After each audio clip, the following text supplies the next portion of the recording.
जो एक रूम था दिल के मकान में, आई एम सो सॉरी मैं नाम, थेरेपी रूम में जब मनारा को बुलाया गया था तो सलमान सर ने एक बात बोली थी कि शो में वो आपकी बहुत सीनियर है, आपको उनकी रिस्पेक्ट करनी चाहिए। इंडस्ट्री में वो बहुत सीनियर है, आपको उनकी रिस्पेक्ट करनी चाहिए। मुझे ऐसा लगता है कि, और अंकिता जी ने भी, मैं कॉम्प्लीमेंट करूंगा, अंकिता जी ने एक स्टेटमेंट दी थी खुलेआम पब्लिकली जब ये गपशप बाय द पूल का एक पॉडकास्ट हुआ था हमारा, तो उन्होंने एक बात बोली थी कि यार हम लोग इंडस्ट्री के लोग हैं, हम लोगों को अगर टीवी वाले थोड़ा बहुत फेवर भी कर देंगे तो वो हमारा हक है। पता है वो शो अब तक जो 16 सीजन्स गए वो कहीं ना कहीं फेयर रहे, सबके लिए इक्वल रहे, अपनी पर्सनालिटी अपना पॉइंट ऑफ व्यू बताने के लिए। बट मैं वही चीज़ बोलूँगा ना, अगर आप पूरा शो ही विक्की भाई, अंकिता जी या मुनावर और मनारा पे बना देंगे तो बाकी लोग, मैं अकेला बंदा थोड़ी ना था। क्या रिंकू जी की कोई पर्सनालिटी नहीं थी? क्या जिगना जी की कोई पर्सनालिटी नहीं थी? क्या नील भाई की कोई पर्सनालिटी नहीं थी? क्या ऐश्वर्या जी की कोई पर्सनालिटी नहीं थी? हम सारे लोग ऐसे थे कि जिनके अंदर कोई पर्सनालिटी नहीं थी, या हम सारे वो लोग वो थे जिन्हें चैनल को शायद फ्यूचर में कोई फ़ायदा नहीं था। आज जब मैं बाहर आया था तो बहुत सारी चीज़ें मेरे को दिखी हैं कि किन के लिए बिल्कुल फेवरेटिज्म हुआ है। वो बात, अगर हम एक इक्वल गेम खेल रहे हैं ना, और हम एक रेस में भाग रहे हैं जिसमें हम लोगों को सबको पैदल भागना है, और आपको घोड़े में बोल दिया कि घोड़े में भाग, तो मैं तो ऑब्जेक्शन उठाऊंगा ना यार, कि यार इनको घोड़े में भागने के लिए बोल रहे हैं, हमें पैदल भागने के लिए बोल रहे हैं। तो मेरे लिए तो मैंने अनफेयर का पॉइंट उठाया, जो मुझे उस टाइम फील हुआ मैंने वो बात अपनी सबके सामने रखी, जो मुझे फील हुआ, जो मैं रियल था, मैंने वो हमेशा सबके सामने वो मुद्दा रखा। ऑल्सो आपका क्रिएटिव के साथ बाहर इविक्शन के बाद आपने कहा कि आपका अनफेयर इविक्शन हुआ है, आपका क्रिएटिव के साथ बाहर आने के बाद फाइट भी हुआ है। सो डू यू थिंक वो जस्टिफाई करता है आपका फाइट करना क्रिएटिव के साथ? बिकॉज एट द एंड सबको बाहर आना है। इनफैक्ट आपने तभी क्यों नहीं आवाज उठाई जब नील को विदाउट एनी रीजन बाहर निकाला गया? मैं आपको ये चीज़ करेक्ट करना चाहूँगा, ये फेक न्यूज़ है कि मेरी क्रिएटिव के साथ कोई झगड़ा हुआ है। ये ऐसी कोई बात ही नहीं थी कि मेरी क्रिएटिव के साथ कोई झगड़ा हुआ है।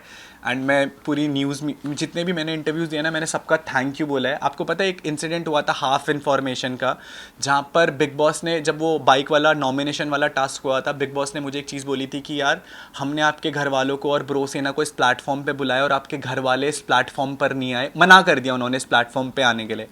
मैं क्वेश्चन सब लोगों से पूछना चाहूँगा, पता है इस दुनिया में अगर पूरी दुनिया भी खिलाफ हो जाएगी ना, तो मुझे पता है मेरे माँ बाप मेरे साथ खड़े रहेंगे।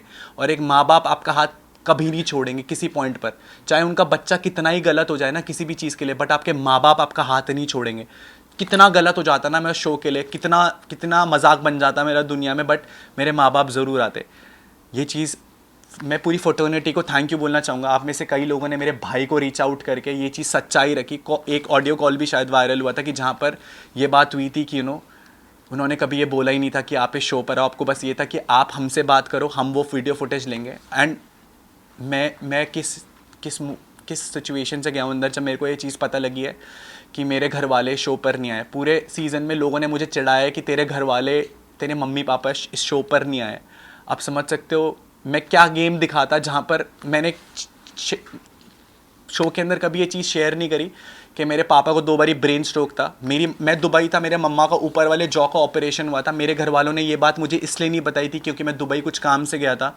वो ये बात इसलिए नहीं मुझे बताना चाहते थे कि उन्हें लगता था कि अगर वो ये बात मुझे बताएंगे तो कहीं ना कहीं मेरे को मेरे काम में डिस्ट्रैक्शन होगी।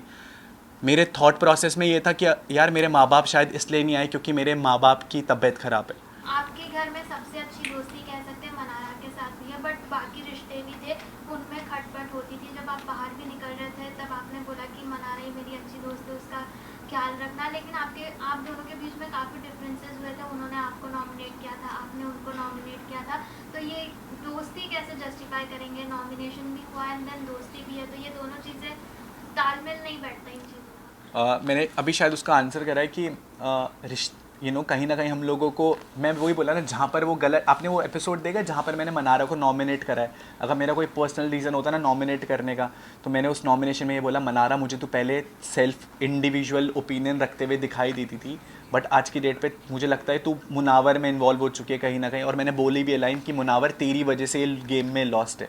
तो जहाँ पर वो गेम में गलत जा रही थी, मैंने गेम पॉइंट ऑफ व्यू से उसे नॉमिनेट करा और मैंने उसे बताया कि तू यहाँ पर गलत जा रही है। ऑल्सो ये जानना चाहेंगे अनुराग, आप घर में जब भी ईशा का मैटर हुआ था, समर्थ घर में आया था, जब अभिषेक के इमोशंस के साथ ईशा द्वारा खेला जा रहा था, तभी किसी ने वो चीज़ों को पॉइंट नहीं किया। बट जैसे ही आयशा घर में आती है, सब लोग एक साथ मुनव्वर पर टॉर्चर करने लग जाते हैं कि आपने ये किया वो किया और लड़कियों के साथ खेला। But why not Ayesha, why not Isha, मतलब क्यों उन्हें नहीं टारगेट किया गया और ये कहा गया कि आपने किसी लड़के के इमोशंस के साथ खेला? क्यों? क्योंकि वो लड़की थी, इसीलिए। मेरे को ये बहुत शॉकिंग है कि एक लड़की की तरफ से मेरे को एक क्वेश्चन आ रहा है, क्योंकि अगर आप लोगों ने शो देखा है ना, तो ईशा ने डे 1 से कभी अभिषेक को अपना बॉयफ्रेंड बोला ही नहीं। उसने मैं कंप्लीट कर लेता हूँ। के साथ खेला गया है। वो हमेशा से डे 1 से क्लियर थी कि ये मेरा एक्स बॉयफ्रेंड है। मुनावर नेशनल टेलीविजन पे बोल के आया था कि नाजिला मेरी करंट गर्लफ्रेंड है। आपने ये भी देखा होगा कि जब आयशा अंदर आई थी तो मुनावर ने 2 दिन तक ये गाना गाया है घर में कि नाजिला बाहर मेरी गर्लफ्रेंड है। एंड यार उसके लिए मैं शो को छोड़ करके जाना चाहता हूँ। वो मेरे बारे में क्या फ़ील कर रही होगी। तीसरे दिन मुनावर उस छज्जे के नीचे आयशा के साथ तोता उड़ मैना उड़ खेल रहा था।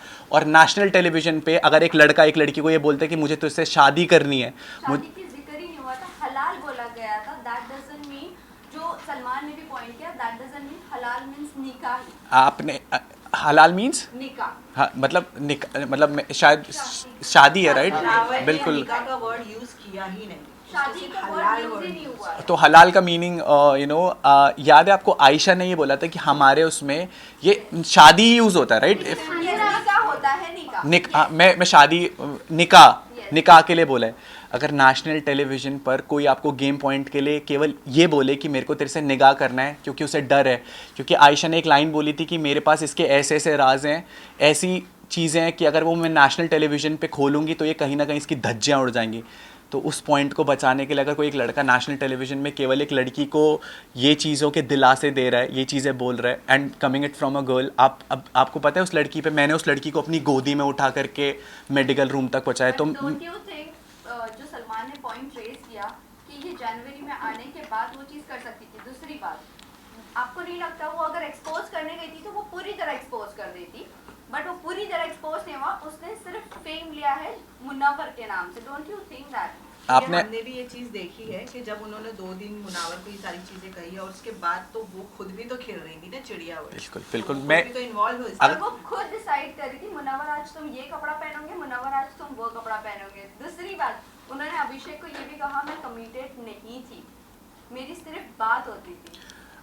अगर आप ये स्टेटमेंट आयशा के लिए ये चीज़, can you come up with the question again please? जो स्टार्टिंग से आपने क्वेश्चन पूछा था, एक तो बहुत ज़्यादा रिवॉल्वमेंट हो रही है।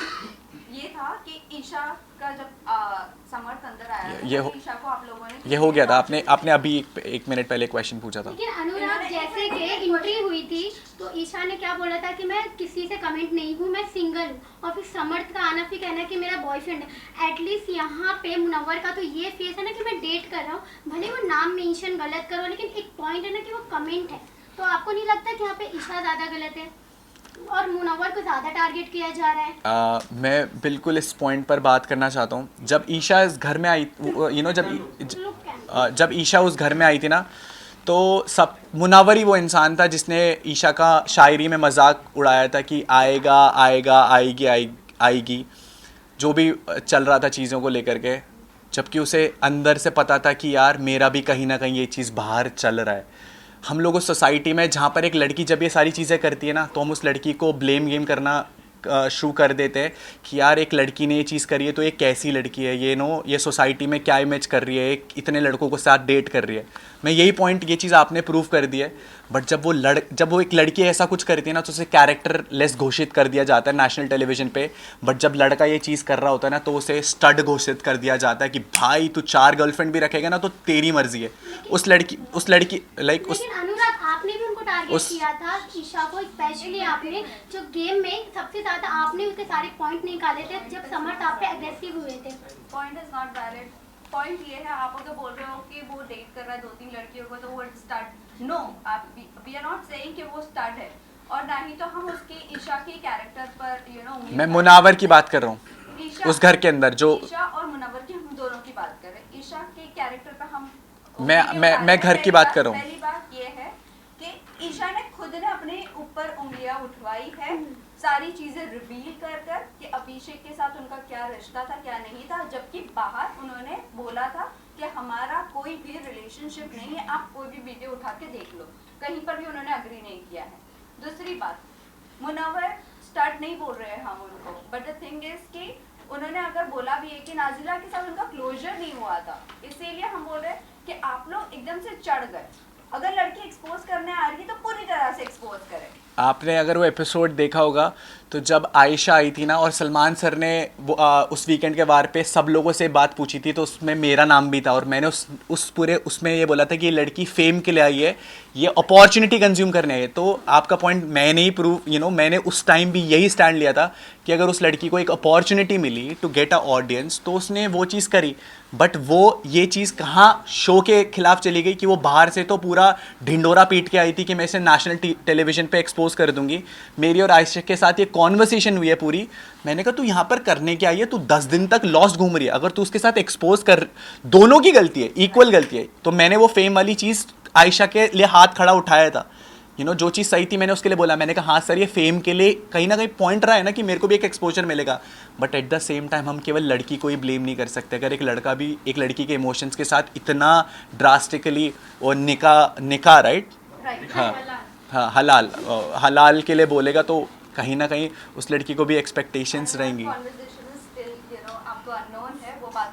हाँ, मैंने अभी शायद इतनी सारी फुटेजेस मैं वो फुटेजेस नहीं देखे अभी के लिए। सलमान को उन्होंने कहा कि उनकी बाहर बहुत ज्यादा बातें बढ़ चुकी थी, मेरे को लेकिन उस चीज़ उस घर में जाने से पहले आयशा की कोई भी बात किसी के सामने कुछ भी नहीं थी, उन्हें डायरेक्टली इस शो में ही देखा गया। ओके, मेरे को मैं सीधा शो से, अभी होटल से केवल मैं अपने परिवार से भी मैं नहीं मिला हूँ, अभी मैं आप लोगों से मिल रहा हूँ।